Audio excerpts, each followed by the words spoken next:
नमस्कार। देश में किस तरह से ब्राह्मण विरोधी खेल हो रहे हैं और सामान्य जातियों का शोषण हो रहा है। विष्णु तिवारी प्रकरण यह दिखाता है कि भारत में सामान्य वर्ग कहकर तथाकथित अगड़ी जातियों का अपमान किया जाता है और शोषण हो रहा है। भारत में नेताओं ने इस तरह से नियम बना दिया और संविधान को तोड़ मरोड़ दिया कि ब्राह्मण, राजपूत, कायस्थ, भूमिहार जैसी जातियों को अपमानित किया जाए, उनका हर तरह से दमन किया जाए। वो सरकारी नौकरियों में ना आ पाए। अगर सरकारी नौकरी में ना आ पाए, साथ ही साथ उन्हें छात्रवृत्ति न मिले, वो सरकारी सुविधाओं का फायदा न उठा पाए।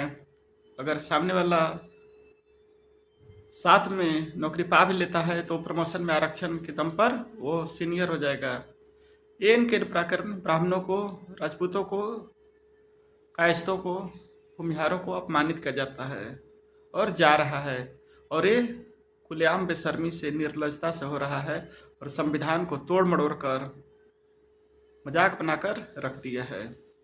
हाल ही में यूजीसी प्रकरण ने साबित कर दिया कि सामान्य जातियों को दोयम दर्जे का नागरिक बनाने में हमारी सरकारी तंत्रों ने सारी मर्यादा सीमा पार कर दी है।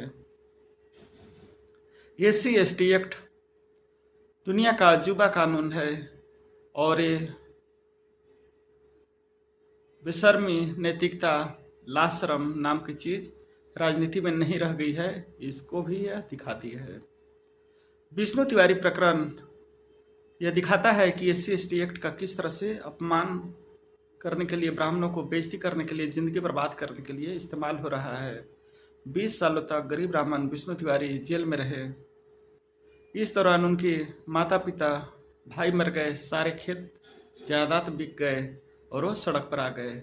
लेकिन हमारे देश के राजनीतिक दलों तथा कथित समाज सेवियों को कुछ फर्क नहीं पड़ा, क्योंकि ब्राह्मण जब मरता है, अपमानित होता है, बेइज्जती होता है, जिंदगी बर्बाद होता है, तो इन राजनीतिक दलों को कोई फर्क नहीं पड़ता है।